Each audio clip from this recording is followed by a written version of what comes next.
Salut à tous, padélistes ou non d'ailleurs, bienvenue dans l'épisode 2 de cette série.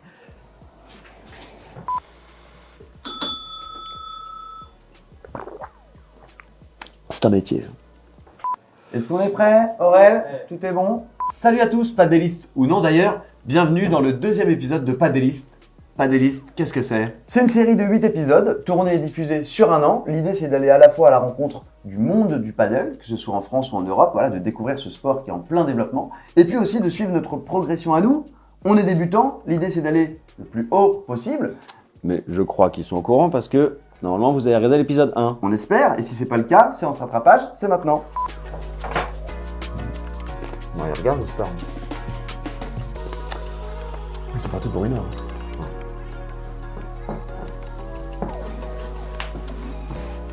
C'est bon, tout le monde est au point, alors on peut y aller. Épisode 2, ça commence maintenant. Sommaire, Antoine. Dans cet épisode, on a fait un petit état des lieux du padel en France. On est allé à la fois à Rouen, dans un des tout premiers centres de padel français. Ouais. On a aussi rencontré les deux créateurs, deux amis, c'était super intéressant. On a aussi fait un P100. Oui, est-ce qu'on a été ridicule? Je crois pas, mais ça vous le verrez. Pas tant que ça. Faut qu'on arrête de se frotter les mains. Oui, et là je me crois cool. Décontracté, nonchalant, mais sérieux. Sérieux sans se prendre au sérieux. Ça, c'est pas des listes. On a aussi été reçu par Arnaud Di Pasquale, qui est un des personnages clés du développement du padel au sein de la Fédération française de tennis. On a fait une interview dans un petit stade. Tout simplement sur le cours central de Roland-Garros, privatisé pour l'occasion. C'était top, on Ouais. a fait une belle interview. Super impressionnant. Et puis, on est allé à la rencontre de l'élite du padel français, puisqu'on est parti à Barcelone suivre le stage de préparation des équipes de France féminines et masculines. On les a vus d'ailleurs se bagarrer fort pour obtenir leur place pour participer au championnat du monde de padel de Dubaï. Mais n'en dis pas trop, puisque tout ça va être dans l'épisode. C'est parti Pour Padéliste.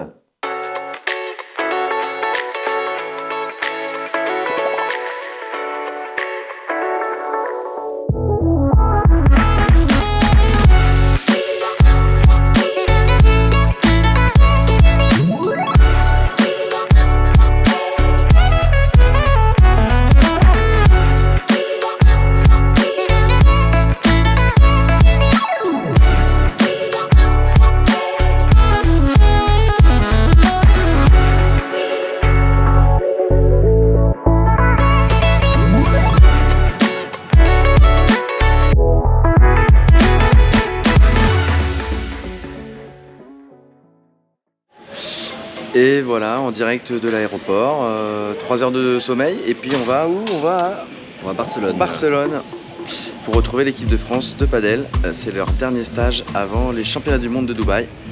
Et donc Mélissa nous attend là-bas, on va rencontrer un petit peu tout le monde. On va faire un petit entraînement à Barcelone avec le coach de Mélissa. Ouais, On quitte le temps pourri, on se retrouve au soleil. Salut Nico. ¿Qué tal? Muy bien. Hola. We will speak French, English, Spanish, everything. Everything.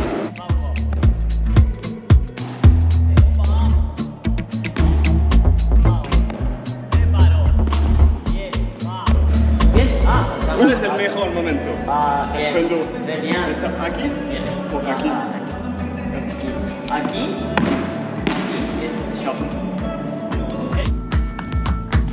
Perfecto, cómo juegan estos chicos. Nico, ¿cuál es la diferencia entre víbora y bandera? Perfecto. Sería la víbora por el costado slice o shop. Punto de impacto, bandeja más abajo y por debajo, víbora más arriba y por el lateral o side spin.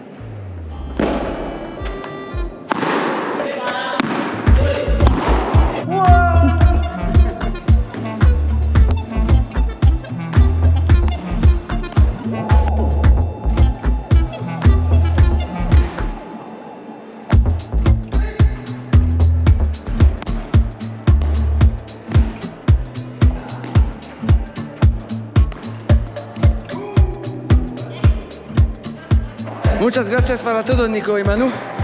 Et nous voici après l'entraînement, on s'est régalé avec Nico. Ouais, trop sympa, trop cool. Il nous a donné plein de petits tips à mettre en application, donc c'est vraiment cool.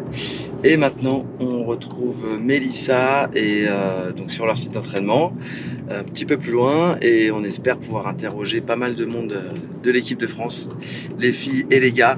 Donc c'est parti pour le prochain site. Let's go! Nous y sommes, Paddle Indoor Grenadiers. Va Ça va. Et vous? Bah ouais, trop bien d'être là. C'est bien? C'est génial. Il est top, hein? Ouais, il est trop bien. Du coup, le sélectionneur de l'équipe homme, Oui. il est espagnol. Donc, c'est pas D'accord. Neymar, c'est l'entraîneur aussi de Benjamin. D'accord. Et le capitaine de l'équipe femme, c'est Robin Aziza, Ouais. qui est français. Et quand on dit capitaine, c'est aussi entraîneur? Ouais. Ou c'est C'est sélectionneur. sélectionneur, entraîneur? Ouais, ok. Bonjour capitaine. Bonjour. Est-ce que tu peux te présenter en 2 mots? En 2 mots, Ouais, Robin Aziza. c'est 2 mots, ça marche. Quel est le but de ce stage? Comment ça se passe depuis que ça a commencé? Et puis les enjeux de ce stage? Ouais, bah, comme tu l'as dit, on s'est retrouvés tous à Barcelone. C'est une première.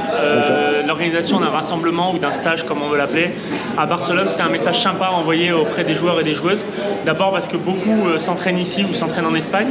Mais c'était aussi le moyen de montrer et de proposer à tous les joueurs et joueuses français de pouvoir venir voir, découvrir ce qu'était le paddle en Espagne, un club avec 14 terrains, du monde qui joue, et d'avoir cette dynamique-là. Et après, pour répondre à ta question, l'idée de ce rassemblement, c'est de se retrouver, et nous, capitaines, d'avoir le mauvais rôle ou le bon rôle selon les sélectionnés ou pas. Et donc à l'issue de ce stage, on va délivrer notre sélection de 8 joueurs et 8 joueuses qui partiront, comme tu l'as dit, pour notre belle échéance cette année, à savoir les championnats du monde début novembre à Dubaï. Il y a l'aspect compétition, on est là pour performer, pour aller gagner sa place. Pour certains ou pour certaines, ils sont pas très loin. Et c'est le bon moment de montrer ce qu'on est capable de faire, de montrer qu'on a envie d'en être, de gérer ses émotions, d'aller gagner le petit point important.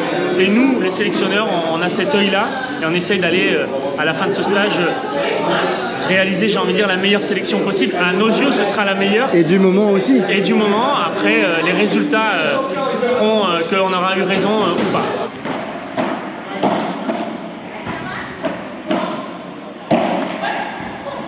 Alors, Jérôme Inzerio, j'ai 32 ans. Je suis un ancien joueur de tennis et reconverti dans le paddle depuis maintenant 6 ans. Quand tu dis reconverti, c'est qu'aujourd'hui tu es dans les tout meilleurs français. Exactement. Tu es, si je dis pas de bêtises, top 6 ou 7? Oui, je suis 7e actuellement, ouais. C'est 7e. Comment toi, tu vis ce stage-là? C'est la première fois, de ce que je comprends, qu'il y a un stage de cette envergure avec les filles, les garçons, où vous réunissez tous ensemble comme ça. Qu'est-ce que tu en penses toi? Est-ce que tu vis bien le truc? Est-ce que c'est challengeant? C'est vrai que c'est la première fois qu'on fait un stage à Barcelone, parce que c'est la première année aussi où on a un sélectionneur espagnol. Donc on a eu la chance de venir dans son club. Quand on vient ici, on sent cette chaleur qu'il y a autour du paddle. Et puis c'est très social, donc voilà, ça colle très très bien. Aujourd'hui, le paddle, c'est quoi? C'est jouer en équipe, s'amuser avec ses amis. On peut jouer aussi avec sa copine, on peut jouer avec ses enfants. Et après, ce qui est important aussi, c'est tout le côté après hors courte. C'est-à-dire de manger, de boire une bière, d'aller avec ses amis, voilà, de rigoler. Et là, les entraînements que vous faites, c'est vous jouez tous les uns contre les autres, vous êtes mixés, vous avez déjà votre père. Comment ça se passe et comment il vous évalue? On mixe énormément. Je pense qu'il a des idées en tête, il nous met la pression. On se doit de gagner. Donc ça, c'est comparé au stage d'avant, ça n'existait pas.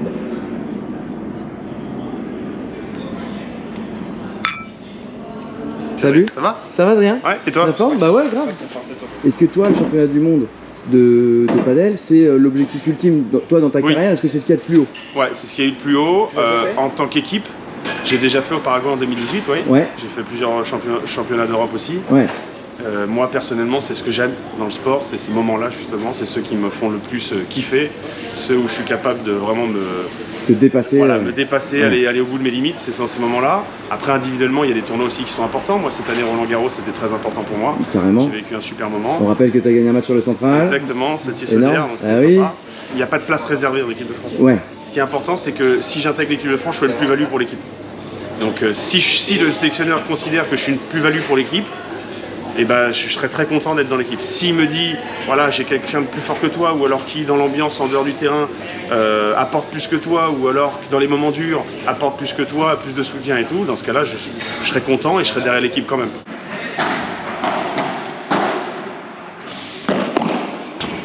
Hugo, on a de la chance, on est avec monsieur Pablo Aima. Bonjour Pablo, hi Pablo, nice to meet you. Pablo, c'est tout simplement le capitaine de l'équipe de France masculine.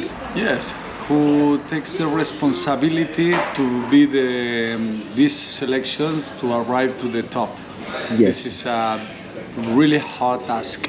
It's a big responsibility for you.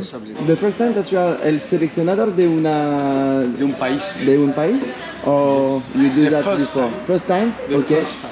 And do you think that France, because during a long time France was maybe late with other country, of course Spain, but Argentina, and maybe with Italy or maybe Or Brazil. Or Brazil. For example, yes. How do you feel the level and generally the paddle in France? How it is growing up? How do you feel this?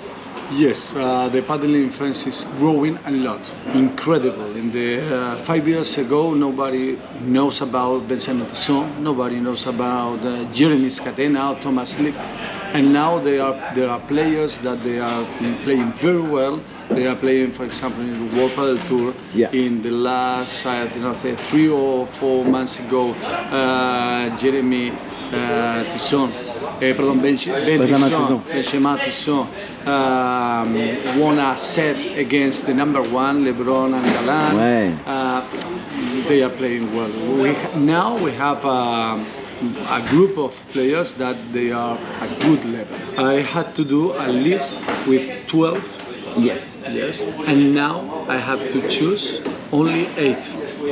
There are 4 that they are going out. All the time we are training and doing matches. This is the ranking from today. It's confidential. Yeah, very. Where is the first for the Bastia. moment? Oh la la. Bastia, Max Moreau, Dylan. And I stop after. No, I stop now after. because it's so hard. It's so hard. Every time that they enter at the court, they have to try to win his place. Is it important the life outside the court? I am watching a lot of things, not only technical players or how. I try to take note about how they feel together, how they play one with other, and how they are in the group. Au taco. Déconcentre pas. Chat, book, cheese, pizza. Taco. Non, Adrien, non. Thank you very much. And Thank you. To permit us to be here and, Yes. and we try to be the more discreet Of possible. course, you are welcome. Everything you need, I am here. Thank you so much. Thank you. See you. Bye bye. Merci. Merci beaucoup. Muchas gracias. De nada. De nada, chicos. On continue le tour de piste avec Monsieur Serin, Exactement. de son prénom Julien. Julien, et avec Monsieur Reichmann, de son prénom Philémon. Alors, classement français, je suis 29e. Ouais. Voilà. Et classement FIP, donc international, 680, je crois. Ok. C'est ça. Et toi? Moi, je crois que je suis descendu, je vais être 31 à français. Ça va. Ça va. Et j'ai pas encore de point FIP. T'es un des rares, voire même le seul aujourd'hui, à faire en France du vlog, ou en tout cas du contenu YouTube autour de ta carrière de padel. C'est ça. Et l'idée c'est que t'emmènes, et c'est super sympa, t'emmènes les gens avec toi sur les différents tournois que tu peux faire. Ouais. Des plus petits, des plus gros, surtout de plus en plus des très gros tournois. Ouais, heureusement. J'ai la chance de m'entraîner dans des conditions de dingue et surtout de faire ça au quotidien. Donc je vais filmer mes entraînements, préparation physique, un peu de tout ça. Et aussi mes déplacements en tournoi, quoi. Là on peut dire que tu mets tous les moyens. Vraiment, j'essaie de faire beaucoup de vidéos. Je crée en plus du contenu sur mon compte Instagram, TikTok. J'essaie vraiment de développer tout ça. Parce que mine de rien, c'est grâce à ça que je suis ici aujourd'hui. Hein. Sans YouTube, je pense pas que j'aurais pu... en tout cas, j'aurais pas eu les moyens de pouvoir financer cette saison. C'est ça. Donc voilà, j'essaie de développer ça au maximum. Et pour pas que ça me prenne non plus trop de temps et que je pense à 10 000 trucs, j'essaie de... toute la partie un peu recherche de sponsors, je la délègue un peu. Tu délègues. Et là, quand tu vois tout ce petit monde là qui joue, qui se prépare, qui se challenge, la prochaine échéance c'est dans 2 ans. Pour cette année, du coup, tu n'en feras pas partie. J'en ferai pas partie. Toi non plus. Mais on n'est pas si loin en vrai, parce que ouais, c'est la dernière étape. C'est-à-dire que l'objectif, c'est les prochains championnats du monde, les prochains championnats d'Europe. Vous pouvez commencer à y penser, quoi. Ouais, exactement, moi, c'est des compétitions que j'adore. Jouer pour l'équipe comme ça, dans le tennis, c'est vraiment ce que je préférais déjà, parce que je fais beaucoup de tennis, donc tout ce qui était interclub, compétition universitaire, c'est des choses que j'ai beaucoup fait. Et c'est sûr que là, voir tous les joueurs comme ça se challenge et partir ensuite ensemble. Ça doit titiller un petit peu. Ouais, non, c'est vraiment quelque chose qui, au-delà du classement, on va dire objectif top 200, c'est vraiment un bel objectif, je pense, de au moins faire une participation à ce stage, quoi. Bah là, Mélissa qui est avec sa doublette historique. Mélissa, elle est avec Amélie.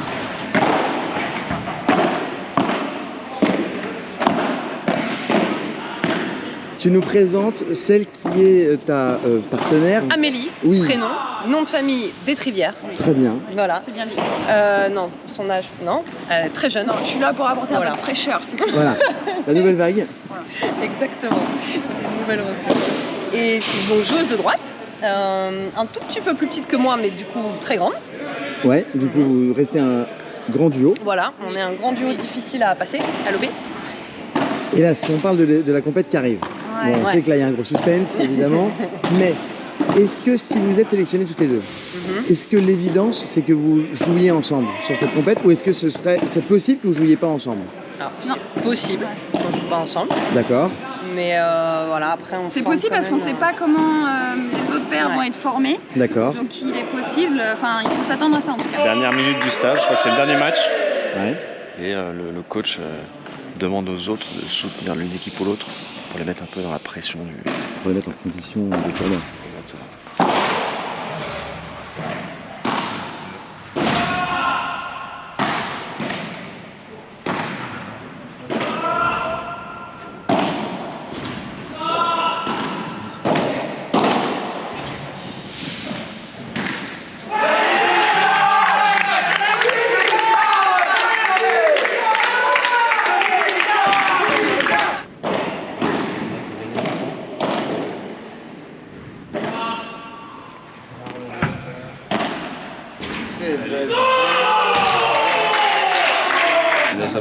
Mélissa, après ce superbe match. Mélissa, ça y est, c'est la fin du stage. C'est la fin de la fin. On est venu te dire au revoir après l'entraînement. Ton bilan sur ce stage, ton expérience, comment tu l'as vécu? Eh ben, c'était un bon stage. C'était intense. On s'est pas trop posé. On avait toujours quelque chose à faire. On s'est pas mal entraîné. On a joué que des matchs. Mais en tout cas, il y avait de l'intensité, donc ça c'était cool. Ouais. C'est intéressant aussi de jouer avec d'autres joueuses. Je joue avec ma partenaire. Vachement mixé. Ouais, beaucoup. Énormément. Tout le monde a joué avec tout le monde. Donc ça c'était super. Il y avait une bonne ambiance entre les filles, entre les garçons. Donc c'est top. Nous, on croise les doigts à fond pour toi, évidemment. On va savoir très très vite pour suivre la suite des aventures.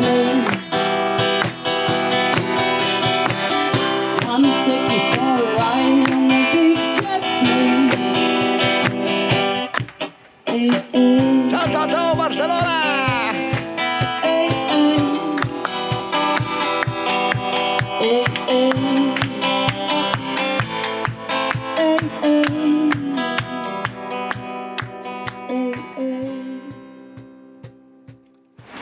Salut les gars. Salut la compagnie. Salut. Hello. Aurel. Hello. La Aurel Mobile. 6h45. Il est beaucoup trop Mairie tôt. du Lilas. On se dirige aujourd'hui à Rouen, je crois. Rouen. Oui, ouais, c'est ça. On est prêts les gars, Pessan. Ça met la pression parce que faire 2 heures de route pour perdre, c'est compliqué. Pas vrai Aurel? Bah après c'est à vous de jouer hein. Ouais, merci. On va y croire en nous. On a un objectif quand même, c'est de perdre. Et il est dans le coffre. Ah oui. Et c'est Aurel qui l'a. On a un objectif et il est à Aurel. L'objectif aujourd'hui, Francesco, c'est de ne pas perdre avant que le jour se lève. c'est ça, donc prenez votre temps, on renvoie tranquillement. On prend un petit café et on y va? On y va. Allez, c'est parti. Allez. Française.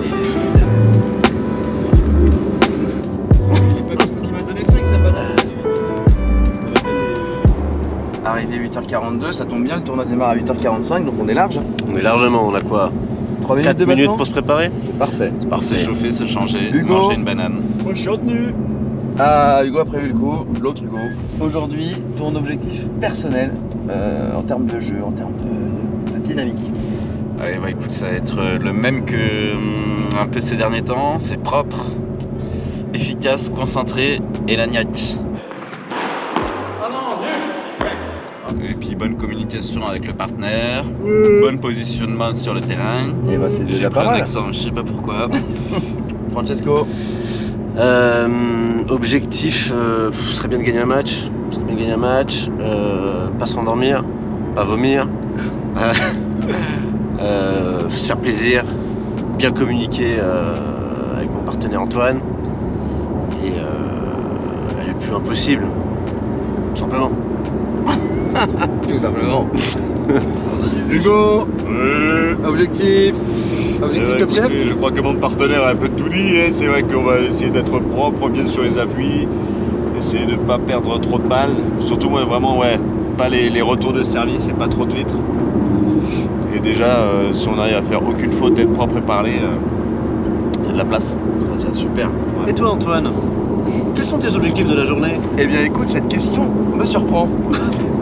Les objectifs, c'est pour moi, je sais aujourd'hui, de rester calme, serein, parce que je suis un peu une teigne sur le terrain, donc rester calme, de rester lucide, prendre du plaisir, même quand ça va mal. Tu n'aurais pas cassé une raquette d'énervement dernièrement? J'ai cassé une raquette sur mon genou, c'est pas faux. Et réussir les lobes, c'est très important les lobes. Il y a des jours où ils passent bien, il y a des jours où ils vont tous dans la vitre. Donc aujourd'hui... Et patience, comme dirait Ram. Patience les garçons. Il fait beau, hein? J'aime bien, moi, la campagne comme ça, petit matin, c'est chouette. Ah, toujours pas d'essence, petit point info. Ouais, toujours pas de samplon 95 les gars. Heureusement, Aurel c'est du gasoil. Allez, on est reparti les gars. T'as fait tomber Hugo. Oh putain, tu as fait peur.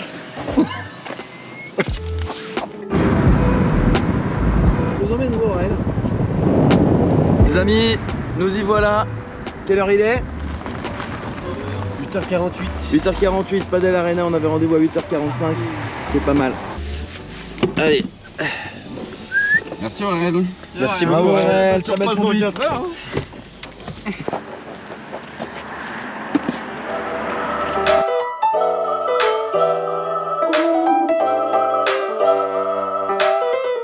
Tu le sens bien? Ouais, bah on va tout donner. Je pense que ça va être un peu dur quand même. Franchement, je le sens bien. Hein. Tu le sens bien toi? Tu le sens comment toi? Je me sens bien, ça va vite là entre le voiture, banane et on est sur le terrain. Donc là, faut se mettre dedans tout de suite.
Super tie-break en 10.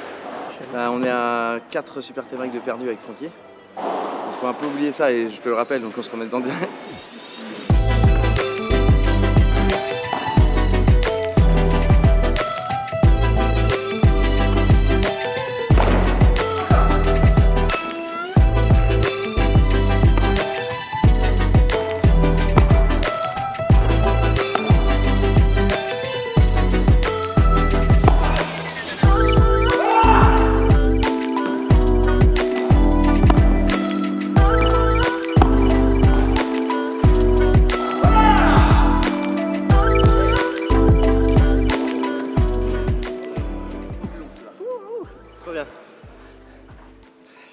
On voulait rien lâcher et puis des deux côtés et voilà. C'était long, hein? On a joué une heure. Ouais, c'était long. En gros, numéro t'a plu, ça sera donc ce match et le 5.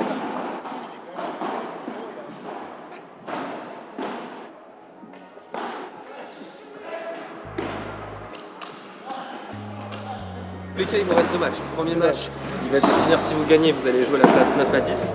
Si vous perdez, vous avez encore un match pour jouer 11 à 12.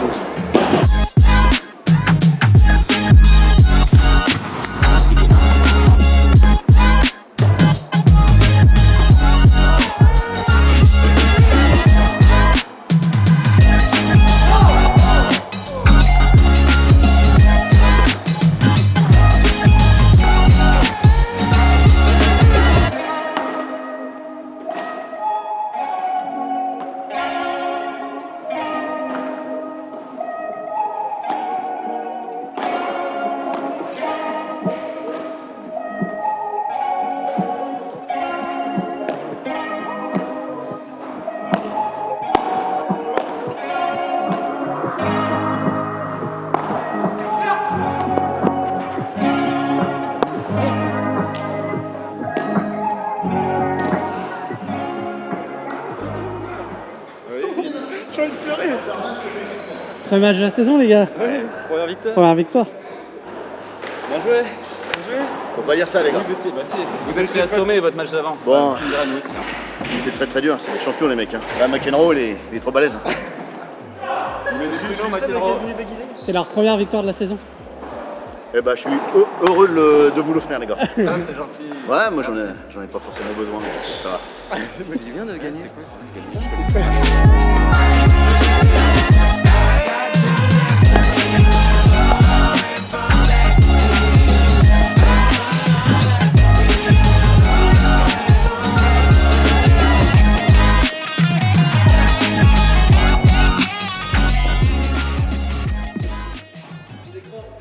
Avec Francesco, je pense qu'on est à 4h ou 4h30 de jeu aujourd'hui. En fait, on a puisé énormément d'énergie dans les 2 premiers matchs. Le premier match super long, le deuxième match super long. Et là, c'est vrai qu'il n'y a plus grand chose dans les chaussettes. On sort de nos derniers matchs avec Hugo, les rôtis. Et on a devant nous les 2 boss de la Padel Arena de Rouen. Déjà, merci beaucoup pour l'accueil.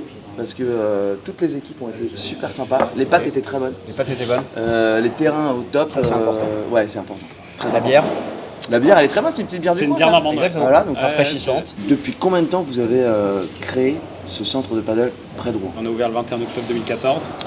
Ok. Donc on était un des précurseurs finalement en club privé, on va dire, proprement padel en France. On était quand même dans les premiers, parce qu'il y en avait pas mal dans le sud en outdoor. C'est venu d'une bande de potes, donc François, Max et moi, on se connaît depuis longtemps. Ok. On avait envie d'entreprendre dans le sport. On est tous les 3 de la région, on est tous les 3 rouennais. Et on s'est dit, qu'est-ce qu'on peut faire? On n'avait pas forcément d'idée. Et on est tombé sur une vidéo de padel en soirée sur YouTube, tu vois. Un truc. Vous aviez jamais joué? Vous connaissiez pas spécialement avant? D'accord. Vraiment pas. Et on est tombé sur une vidéo et on a adoré. Enfin, tout de suite, on a accroché.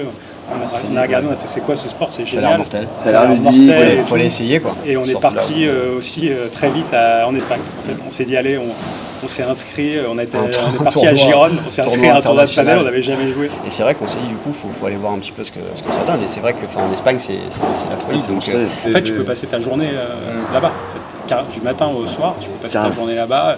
Les enfants jouent, les parents jouent. Tu bouffes le midi. Tu découvres, il faut arriver à cette finalité-là. Ouais, complètement. Lieu de vie convivial où tu passes un bon moment et tu es content de consommer, parce que les gens viennent consommer, mais c'est cool. C'est parce que tu es bien, quoi. Ah ouais, c'est ça. Depuis le début, on mise là-dessus, sur la convivialité. Sur le fait que déjà le padel, c'est un sport qui est convivial. Ouais. Donc on veut miser et accentuer ça. Et c'est pour ça qu'on essaie de développer au maximum. Donc de faire une terrasse, de faire de la pétanque, de faire des barbecues, de faire des événements un peu autres que le sport.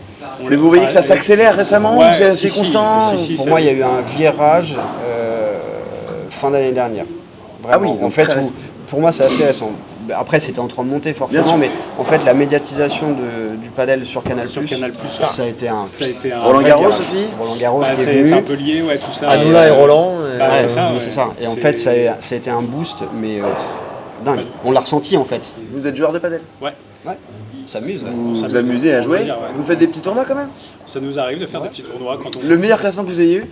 Juste pour le fun. Maxime, t'as eu le Moi meilleur j'étais classement, 265. toi? Ouais. Ah oui, d'accord. Ouais. Bon, il n'y avait pas autant de joueurs. Bon, vous étiez 350. Bon. Voilà, non, 276. C'est pas mal. Ouais, non, avant, c'était un peu avant le Covid, je crois. On a les nouvelles. Ça y est, le tournoi est fini. On est tous rincés. On te l'a déjà dit 2 fois. 23 décembre. On a pris. Donc on finit 12e. Francesco et moi on finit 12e. Les Hugo finissent 13e. Sur combien? Sur 18. Oh. La bonne nouvelle, c'est qu'on prend 50 points.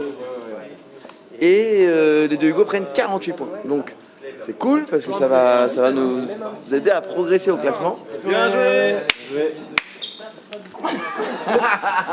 On va checker Aurel. Jorel.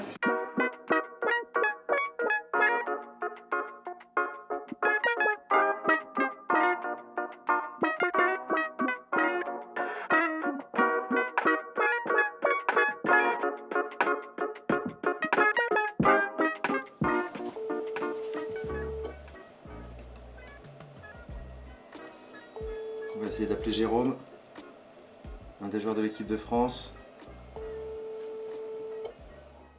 Jérôme, t'es là? Salut Antoine, ça va? Salut Jérôme. T'es en forme? Ouais, vous me voyez ou pas? On te voit très bien. Ah super, Et super. il y a notre caméraman qui te voit aussi, regarde. Ah bah, enchanté. Ah, vous êtes au restaurant? On est en direct du resto avant le service et on voulait te faire une petite interview. On sait que c'est court parce que tu as un programme super chargé. Est-ce que tu peux nous dire là juste après où tu vas? Ouais.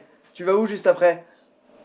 Bah écoute, là je vais me diriger vers les terrains. On joue à 18h contre la Belgique en quart de finale.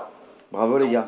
Donc voilà, on a rendez-vous dans un petit quart d'heure pour la petite réunion d'avant-match. Quart de finale contre la Belgique, tu le sens bien? Écoute, ouais, assez confiant. On a fait des belles rencontres. Maintenant, on va rentrer dans le vif du sujet. Il faut être solide. Et puis, bon, j'ai confiance aux gars qui vont jouer. Donc voilà, écoute, on part un petit peu favori, mais contre une équipe de la Belgique qui est très dangereuse. Donc, écoute, il va falloir être sérieux en tout cas. Et toi, tu te sens comment du coup sur le terrain? Je sais que tu as joué le Qatar, les Émirats Arabes Unis. Tu te sens bien là? Écoute, je me sens bien depuis un moment et là j'ai très bien joué, donc voilà. Et puis là, il a aligné la même équipe qu'hier, donc. Contre le Paraguay. Donc voilà, exactement, la même équipe, exactement la même. Ok, super. Et au niveau orga, les championnats du monde, ça se passe comment à Dubaï? C'est sympa, c'est bien fait, c'est comment? Écoute, l'organisation elle est incroyable comme dans tous ces pays, c'est vraiment la folie, ça veut bien recevoir, donc ouais, c'est très très bien organisé, on est juste à côté de l'hôtel, donc c'est assez pratique. Et puis ouais, ils font les choses en grand, il y a un énorme central, et puis il y a 7 terrains qui sont alignés, donc l'ambiance, et tous les soirs c'est plein, donc ça fait plaisir de jouer dans des conditions comme ça de rêve. Génial. Et en termes de public, il y a du monde dans les tribunes ou pas? Parce que nous, c'est vrai que quand on regarde à la vidéo, on se rend pas bien compte si c'est blindé ou pas. Non, c'est plein, Ok. il y a des tribunes en fait qui sont, c'est filmé, et les tribunes elles sont un peu derrière, donc du coup tu les vois pas forcément, mais tout est plein. Super.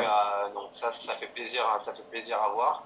Après le central, on n'a pas joué dessus encore, donc je sais pas comment c'est. J'espère qu'on aura la chance de jouer dessus.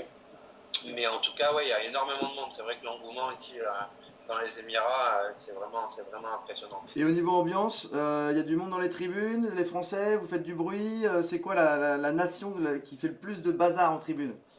Écoute, je pense que nous, on est pas mal. Après, c'est vrai qu'il y a les Portugais qui font pas mal de bruit. Portugal, France, je dirais, mais la France en premier cas. Il y a une battle. Ouais, exactement. Et ben nous, on vous regarde à fond, même pendant le service, on vous suit, on est comme des fous. Gros challenge. Il faut le mettre sur la télé. Ouais, on va passer. Si vous allez en finale, mais on sait que ça va être difficile, mais on peut le faire parce que on va pas se mentir et on le sait. Là, vous jouez la Belgique, on croise les doigts pour que ça passe. Et derrière, si vous passez, c'est Argentine ou Espagne? C'est l'Espagne. Ça serait comme l'année dernière, la même demi-finale.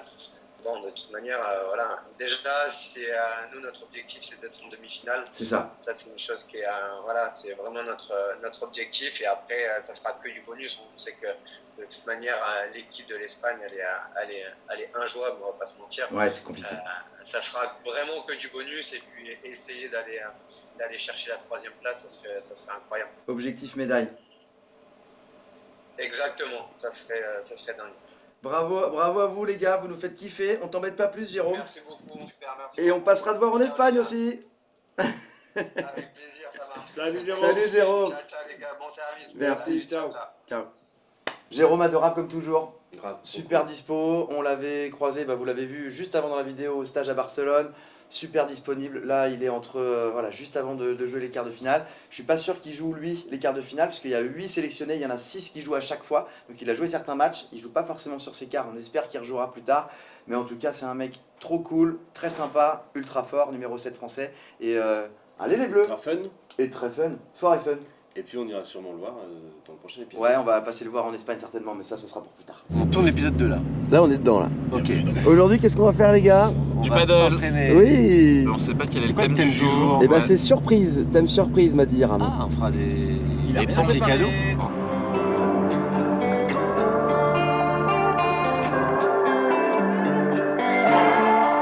Vous avez vraiment fait des gros progrès, hein. Vous le sentez. Hein.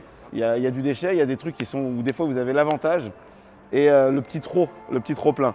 Aujourd'hui, on va travailler le coup le plus important au padel. Tout le monde vous le dira, vous allez voir quand vous regardez des matchs, 9 fois sur 10, les mecs ils utilisent le lob. Le lob, c'est le coup qui va vous permettre de reprendre l'avantage du filet. Allez, on va commencer sur du jeu long pour l'instant.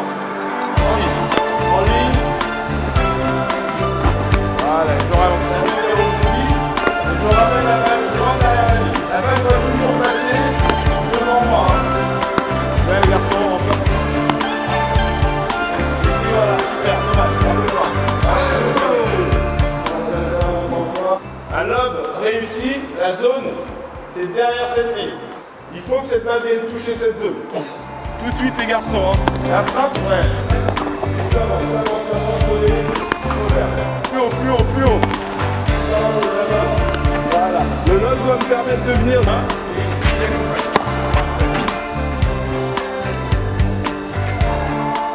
Je vais chercher à essayer de contrôler cette balle pour repasser et de ralentir encore le jeu.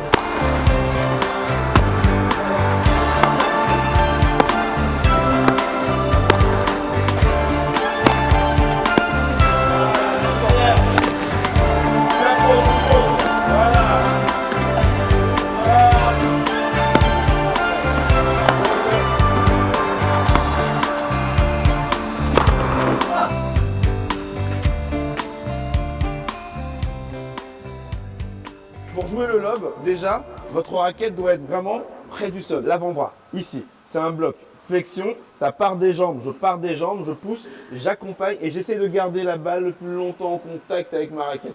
Je ne cherche pas à l'accélérer, mais je viens l'accompagner, accompagner sa phase montante pour repasser au-dessus du filet. Appui en ligne, toujours.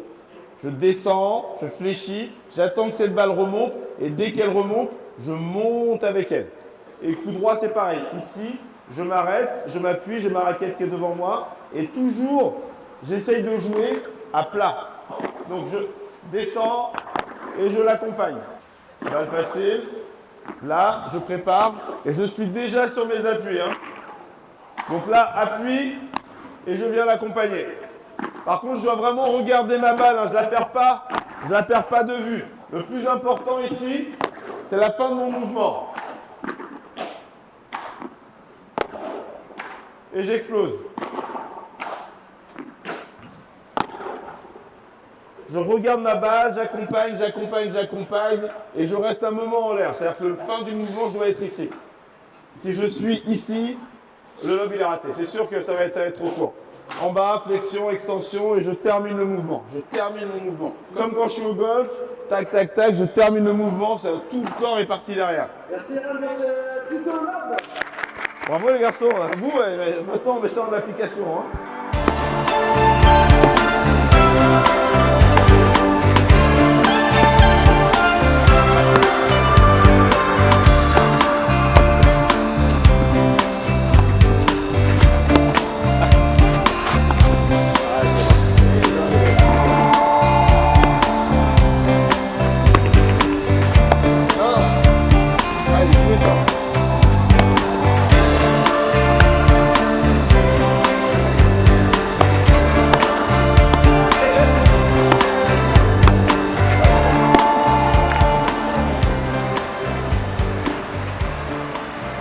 Alors, ça progresse sur le lob? Ouais, le lob c'est cool. En fait, le lob ça paraît pas difficile, puisque en soi faut taper tranquille et tout. Mais c'est extrêmement précis quoi. Si tu joues trop court, tu te prends un smash en retour. Si tu joues trop long, tu vas dans la vitre. Et par contre, si tu joues comme il faut, tu fais reculer l'autre équipe, tu prends l'avantage au filet, donc c'est super important. Donc il faut qu'on essaie de faire moins de déchets. Et puis le lob, ce qui est marrant aussi, c'est qu'en fonction d'où tu joues, des fois t'as pas de toit, parfois t'as un toit très haut et parfois t'as un toit très bas. Donc tu peux pas jouer les mêmes lobs de la même manière. Donc il y a plein de trucs à bosser sur le lob, mais on y voit un peu plus clair. Aujourd'hui, on va rencontrer un des boss du paddle en France. On va lui demander précisément quel est son rôle. Et c'est monsieur Arnaud Di Pasquale. Ouais, c'est lui qui nous a un peu introduit, on va revenir là-dessus. Il nous a introduit avec la FFT, puis on l'avait croisé ici au Roland Garros Padel. On a accueilli quand même sur le site de Roland, le central est juste là. Raphaël Nadal, on est bien entouré. Allez, on va chercher Arnaud. Il est où Arnaud? Pas grand monde.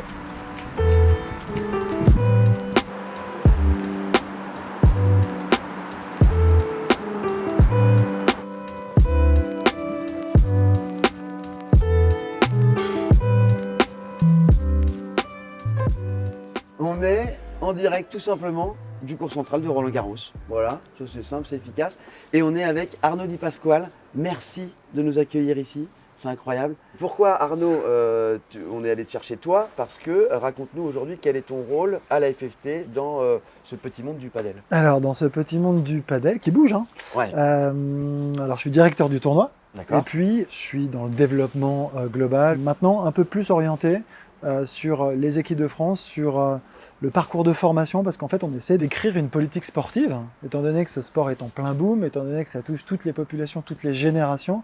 Il y a des écoles de padel de plus en plus aussi, donc qui touchent les jeunes. Okay. Et donc on se dit quand même que si maintenant on a un major, donc un grand chelem de padel, bah, ça serait bien de pouvoir aussi être bon, hein, parce qu'on sait très bien que d'avoir demain ou bientôt des caïds sur le circuit qui puissent faire demi-finale.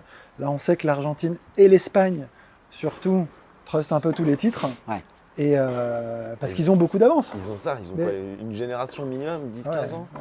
Facile. Donc c'est peut-être la deuxième génération de joueurs de padel pour eux, pendant que nous, ça sera la première dans quelques années.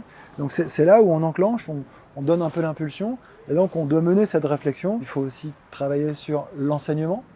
Parce que si on veut des jeunes bien formés, il faut des enseignants aussi qui sachent enseigner le padel. Parce que comme ça, le padel, c'est vrai que c'est fun, c'est accessible, c'est sympa. Mais si on veut atteindre le haut niveau, c'est comme tous les sports du monde. C'est hyper pointu. Et aujourd'hui, les profs de padel, c'est beaucoup de joueurs de tennis, j'imagine. Maintenant, il y a un monitorat, il y a un titre à finalité professionnelle, pour être plus précis, qu'il faut passer pour enseigner le padel. Il y a déjà, je crois, 400 ou 500 enseignants diplômés. Voilà. Donc on peut appeler des coachs diplômés bien sûr, de padel. Ouais, ça y est. Donc c'est ce fameux titre à finalité professionnelle. Ou alors, pour ceux qui ont le diplôme d'état tennis, il y a une équivalence à passer, mais donc c'est une formation. Parce qu'il y en a beaucoup déjà qui jouent au padel quand même. Donc qui maîtrisent, qui connaissent. En fait, quand je dis donner l'impulsion, c'est vraiment ça. C'est donner envie, c'est montrer qu'on est là, montrer que ça existe. Parce que finalement, tout ça est tout nouveau, tout frais. Et moi, ce que j'aurais aimé aussi, c'est revenir un petit peu sur ta carrière. Parce qu'avant d'être un de ceux qui va faire bouger et qui fait bouger le paddle en France, tu as été un sportif de niveau, tennisman de haut niveau, JO, Sydney 2000. Voilà, c'est sûr que je pense que pour le très grand public, c'est le highlight de ta carrière. Tu élimines Magnus Norman en 8e de finale, si je ne dis pas de bêtises. Ouais, je sais pas si Juan Carlos Ferrero en quart, j'ai révisé Wikipédia avant. Ah, c'est ça. En demi-finale, tu perds contre Kafelnikov, qui était le Kafelnikov, qui d'ailleurs sera champion olympique derrière et qui était un monstre. Quand tu regardes le tableau de ce tournoi, c'est n'importe quoi. Et puis tu gagnes ta médaille de bronze, donc médaille olympique, contre un petit jeune, un petit gars qu'on a un peu revu derrière. C'était qui que t'as battu ce jour-là? Il était grand comme ça. Il était grand comme ça, comme trois pas. C'était Federer. Enfin, je bats Roger. Et bat Roger, qui était déjà, parce qu'on rigole, c'était un petit gars, mais c'était déjà le Alcaraz d'aujourd'hui peut-être. Il était en pleine courbe ascendante. À cette époque encore, j'arrivais un petit peu à la fin du Federer encore battable, jouable, qui derrière, je pense un an après, il bascule. Et c'est plus le même mec dans l'attitude, dans le comportement, dans l'ambition donc en fait, qu'il y met. Et ça, c'est cette force de caractère qui lui a permis quand même de switcher et de devenir intouchable et de devenir la légende qu'il est aujourd'hui. Mais c'était un moment d'émotion, de folie, de folie. Toi, tu arrives dans quelle disposition sur ces jeux-là? Tu te dis que tu as un truc à faire, tu es comment dans ta carrière, tu te sens... Voilà, raconte-nous un peu comment tu te sens. On finit, je me rappelle, l'US Open et on va, après New York, faire un stage de 10 jours en Nouvelle-Calédonie avant Sydney. Et je me rappelle, sur ces 10 jours, je suis absolument nul. Ah merde, Et je suis j'allais dire nul. imbattable. Non, nul. Je suis nul, mais dans un état de nullité, mais assez rarement atteint. Je suis nerveux comme jamais. En fait, je me suis conditionné inconsciemment comme ça, en me disant, ok, mec, t'as pas le droit de te rater, sinon tu rentres pas en France. Voilà, c'est comme ça. Et en fait, je suis rentré dans un truc un peu flippant, mais qui m'a finalement permis de me sublimer à un point que j'ai jamais atteint nulle part ailleurs. Jamais. On arrive à Sydney, village, t'es comme à Disneyland. Hein. Et c'était des très beaux jeux en plus. Mais c'est extraordinaire. C'est un village olympique, c'est 10 000 athlètes concentrés, c'est les plus grands. Enfin, et puis je sais pas, dès que tu vois un survêt de l'équipe de France, j'étais hyper fier, il y a une fierté. Putain, tu participes à ça. T'as quel âge à ce moment-là? J'ai 21 ans. Ouais, 20 ans. Super jeune. Ouais, je suis hyper jeune. Et donc c'est fou. Le premier tour, c'est Nicolas Kiefer, qui est pas non plus mauvais, qui a été, je crois, peut-être numéro 2 mondial quand même à une époque. Ah oui. Et donc, je le joue. Bon, sur le papier, je suis moins bon. Hein. De toute façon, je suis moins bon que tous les mecs sur le papier. Et je le joue et je gagne 6-4, 6-3, mais je sors du terrain. J'ai gagné, mais avec beaucoup d'insatisfaction. Je me suis trouvé nul encore. Et c'est sur le deuxième match, contre un Biélorusse, Volchkov, où là, la magie opère. Je gagne 6-2, 6-2. Je suis physiquement, j'avais l'impression de voler littéralement. Quand tu vois tout à l'avance. Pourtant, le mec frappe fort, tu vois, ça frappe très fort, mais il ne pouvait rien se passer. Ah, tu bascules, 2 et 2. état de grâce, quoi. Je sors, état de grâce, je sors, et limite, je regarde le staff équipe de France. C'est le deuxième tour. Et je leur dis, je vais être médaillé d'or. Je vais. C'est pas je veux, je vais. Tu vas ? Ouais, je vais. Moi, dans ma tête, il ne pouvait plus rien se passer, ça y est. Génial. C'était mort, c'était terminé pour tout le monde. C'est fini. Tous ceux qui croiseront mon chemin ne venaient pas sur le terrain. Ça sert à rien. J'ai l'impression d'avoir une cape de Superman. Je m'envolais et il n'y avait plus de débat, plus de doute, à un point, mais vraiment je ne l'ai jamais ressenti. Ou parfois même, quelques années plus tard, quand je regarde la photo où je suis un peu comme ça, là, je suis comme ça derrière. Mais c'est ça, comme un ouf. Et je me dis, c'est pas moi. Ah ouais, t'étais dans un état second, quoi. La chute, elle est violente quand je perds. Parce que je devais pas perdre. Ah, t'es tellement sûr je devais gagner. Enfin, c'était impensable. Mais tu te relèves pour aller chercher le bon. C'est là où c'est compliqué, tu as 24 heures où il faut vraiment, tu vas se reconditionner tout de suite. Et je crois que j'ai Correggia qui est venu me voir après pour déconner, qui m'a regardé, il m'a dit, c'est toi, tu vois, en me disant, t'es sûr, ça va et tout. Enfin, tu vois, j'étais sur une autre planète. En fait, c'était pas moi. La top forme de ta carrière. C'était pas moi. C'était au JO. Oui, mais c'était pas moi. Donc, c'était pas moi. C'est différent, c'était pas moi. On dit merci à l'autre alors. Il est où? Mais je l'ai cherché, je l'ai jamais retrouvé. J'aurais bien aimé le retrouver de temps en temps. T'étais caché où? Ouais. Et donc, il est jamais revenu. Si on doit recentrer un tout petit peu les choses sur le padel aujourd'hui, Arnaud. Ça serait bien. Ça serait bien, mais moi j'ai adoré. Moi, tu sais, je pourrais m'asseoir et tu nous racontes les JO et tout. Moi, j'adore. Aujourd'hui, est-ce que tu peux nous donner les grandes orientations, les grands objectifs de la Fédération française de tennis pour les 2, 3, 4, 10 prochaines années? C'est quoi les grands enjeux aujourd'hui? Il y a une volonté très affichée, très ambitieuse, très forte de la Fédé, de la FFT aujourd'hui, d'investir dans le padel. Et moi j'ai trouvé ça courageux. Voilà, courageux. Prendre un risque. Bien sûr, c'est courageux. On voulait y être, on voulait en être pour mettre le padel dans une autre dimension. Et c'est ça, y contribuer en se disant quoi de plus puissant et fort que le stade Roland-Garros, avec la Fédération française de tennis, pour élever justement le padel et le mettre dans une autre dimension. Moi, c'est un peu comme ça et je trouve que c'est génial. Donc, quoi de mieux qu'un grand chelem, un major donc, de padel à Roland. Donc, il y a vraiment cette politique sportive à construire. Après, moi, j'ai plus maintenant la casquette aussi des équipes de France. On en parle, championnat du monde, les gars ont été chercher une médaille de bronze. C'est la première médaille des gars. C'est historique. Ils ont été très forts, très costauds. Et ils sont allés la gagner, la chercher sur le terrain, grâce à leur état d'esprit, grâce à leur cohésion aussi. Je les ai trouvés vraiment très bons. Ouais. Et ils ont tous, j'ai passé la semaine avec eux. Et ils ont vraiment progressé. Et je leur ai dit, moi, je trouvais qu'on avait envie de les accompagner quand ils étaient dans cet état d'esprit. Et après, il y a aussi un point. Au regard de la croissance du nombre de pratiquants, c'est le développement des infrastructures. Ah, très important. Et ça, c'est un vrai sujet, parce que la demande est de plus en plus forte, et l'offre n'est peut-être pas à la hauteur de la demande. Tu joues toi un petit peu au padel? J'aime bien ça. T'aimes bien? J'aime Un bien peu de ça. compète ou pas? J'en ai fait une ou deux avec Arnaud Clément. Et c'est pour ça que je dis, il faut mettre les gens sur un terrain. Ouais, il faut qu'ils essayent. Et c'est un sport qui te laisse croire que tu es devenir très un vite, champion. très bon. Oui. C'est un sport qui rend complètement barjot. C'est-à-dire que Ouais. tu passes plus de temps à débriefer au bar que sur le terrain à jouer. Tellement. Mais tu joues une demi-heure, tu parles 1h30 de ta demi-heure. Comment tu vois le padel en France? On parle de loisirs et tout ça, mais le but c'est quand même de progresser, c'est ce qui est cool. Hein. Parce que, non mais Oui. ça c'est aussi le sujet, parce que de dire on s'éclate, oui on s'éclate, mais on a vraiment aussi l'impression, enfin je trouve, j'espère, de progresser à chaque fois au padel. Et ça, tu fais des nouveaux coups, à chaque fois tu réussis, tu anticipes mieux, tu développes ton œil évidemment, la double vitre, bah, au début accroche-toi, Le de placement temps en temps, aussi. quand tu la remets, que tu as tourné tout ça, c'est bon, donc tu sens des choses. Et donc, mais ça, avec des enseignants aujourd'hui qui sont capables justement de pouvoir te proposer des exercices pour progresser, bah, ça c'est aussi important. Donc c'est aussi tous ces sujets-là. On dirait C'était pas, cool. mais on est frigorifié Ouais. parce qu'il y a un petit rayon et on se dit ça va, il a une grosse doudoune et tout. Enfin, moi en tout cas, je suis gelé. Merci. Arnaud. Merci à vous. Merci les gars. beaucoup. Merci beaucoup. Merci beaucoup. Merci.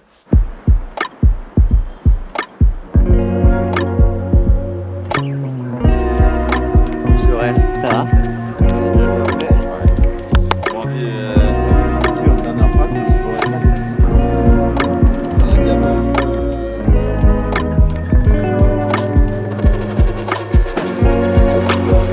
C'est la nouvelle Gazette celle-là? Ouais, et donc c'est où? Et donc c'est... Normalement l'article est tombé. Et bah voilà, c'est ici. Ah bah ouais. Ça c'est un peu la classe hein, d'être dans la Gazette de notre propre club. On est tête de série sur ce tournoi.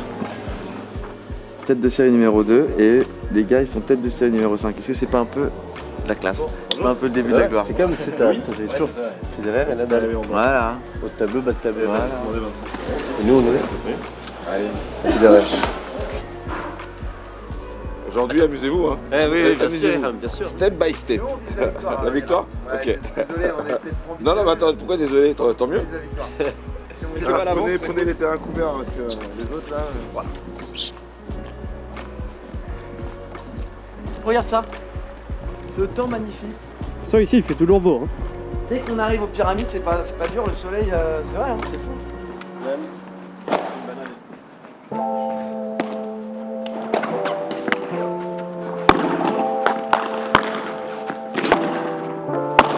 T'es sûr?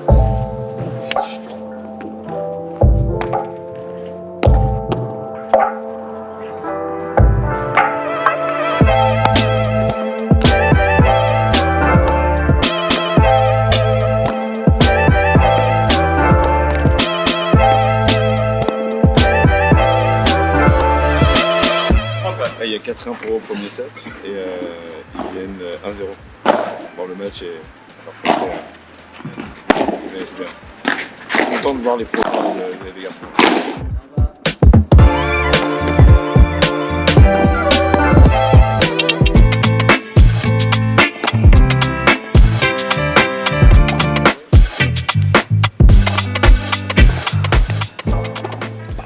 Écoute, ça commence la journée par une victoire. Allez!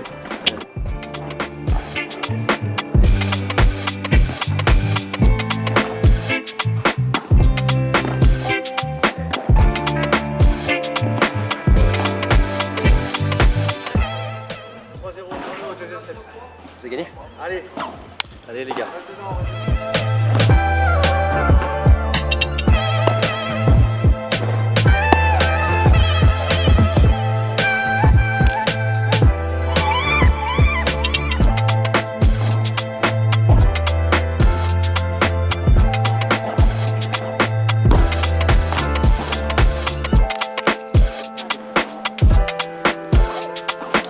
Ça démarre en 8ème, on passe en quart. Les deux équipes en même temps, c'est bien ça? C'est bien les gars. Non, c'est cool. Elissa, ravi. Bravo, quart de finaliste de P25. Oui. Oui. Alors aujourd'hui, ce qui est génial, c'est qu'on a vraiment tous les niveaux de A à Z, puisqu'on a des quarts de finaliste de P25 et on a tout simplement Des quarts de finaliste. de championnat du monde. Exactement, voilà, magnifique. Nous, on a vibré à vous suivre, vous nous avez rendu dingue. Et toi, comment ça s'est passé, ces championnats du monde?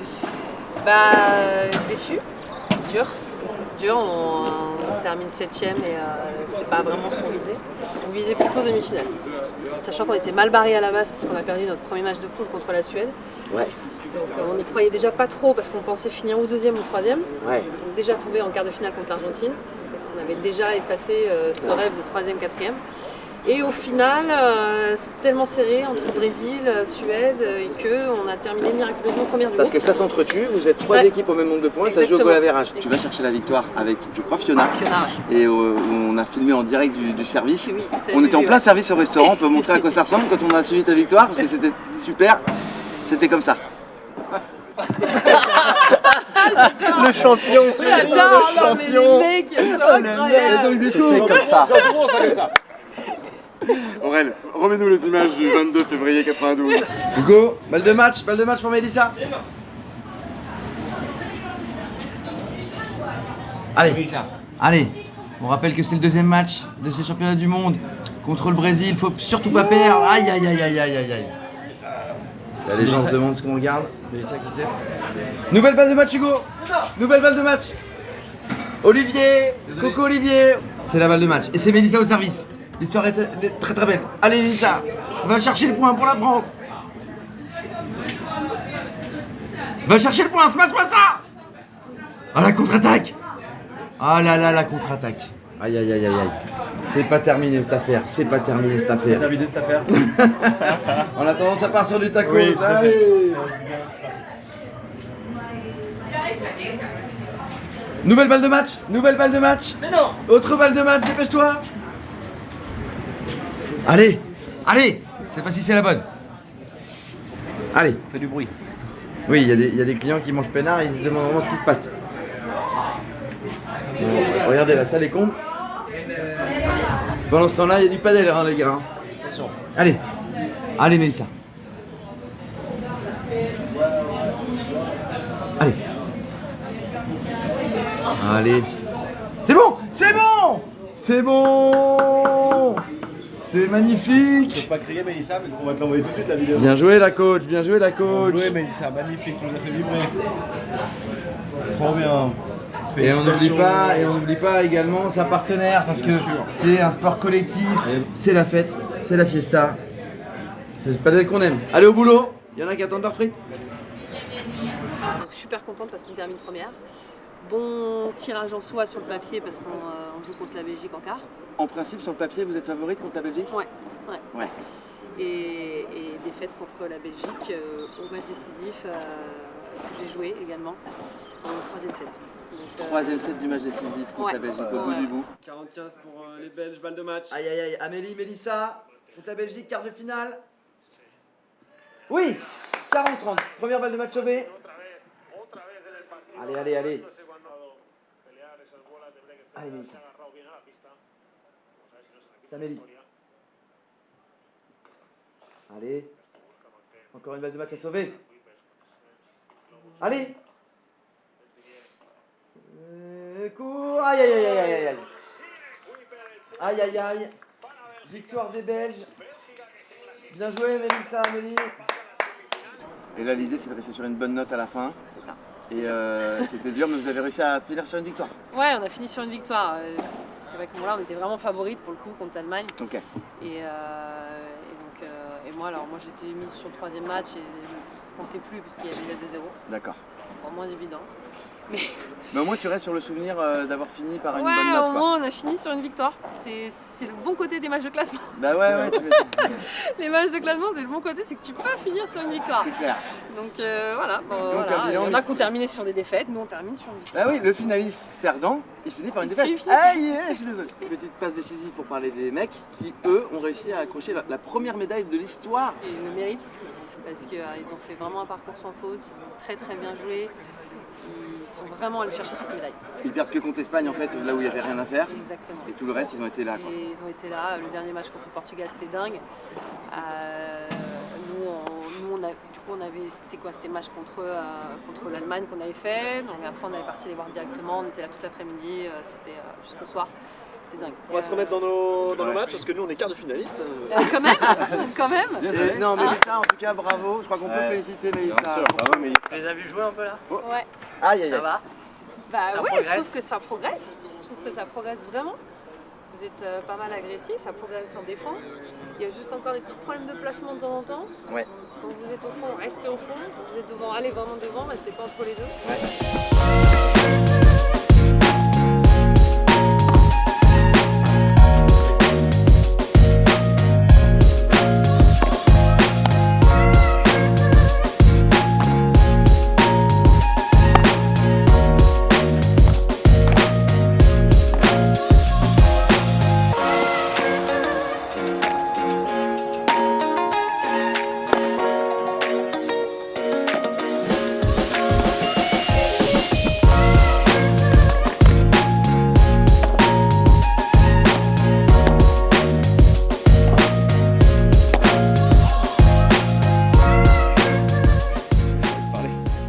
Pour ça, il y a eu des échanges, on n'était pas ridicule non plus.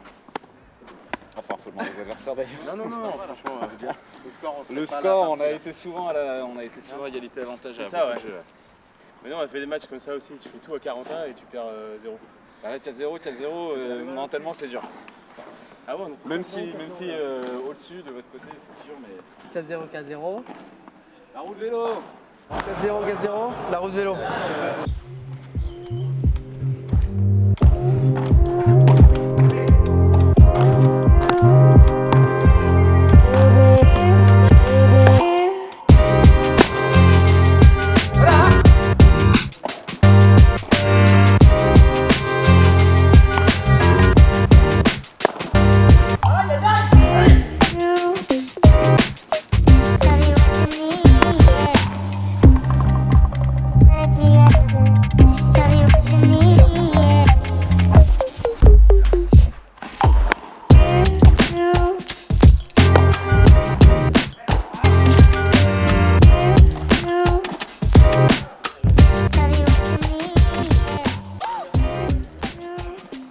Vous êtes tennisman les gars à la base? Oui, enfin, tennisman, ça.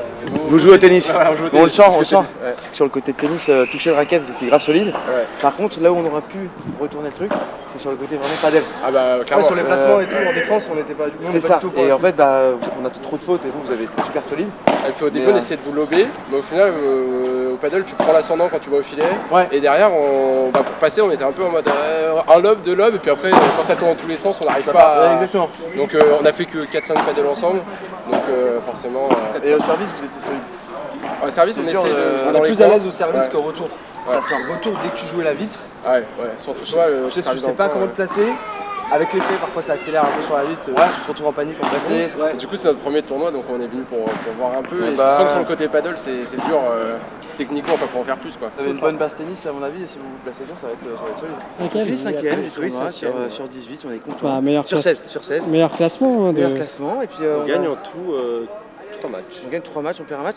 Trois On matchs est sur vraiment 4. passé par toutes les étapes, motivés, démotivés, durs et tout. Vous finissez 7ème. On va prendre quelques points. Vous finissez 7ème, 5 et 7. Le bilan n'est pas négatif. Non, bilan positif. Voilà. Quelques points, on n'est jamais très loin les uns des autres. Ouais. Vous êtes toujours devant nous, mais. À rien. De retour au resto pour le débrief de ce deuxième épisode de Padelliste. On va faire un petit point sur notre classement, sur notre progression avec notre cher Aurel, cadreur, monteur, infographiste, qui va faire apparaître juste là la petite fiche. Un petit peu de place. Un petit peu de place pour Aurel et le petit pense-bête. Alors, ouais, c'est des gros chiffres. Hein. Alors, Quand on sera dans le top 100, on n'en aura plus besoin. ce sera plus simple. Hugo a atteint la 14 084e place. Francesco, 12 644. Le costaud. Toi, tu arrives 13 340e. Et moi, bon dernier, c'est pas grave, il reste du temps. Oui. J'atteins difficilement la 14 945e place. 13 335. Rien que dire ce mot, c'est compliqué. 13 340e place.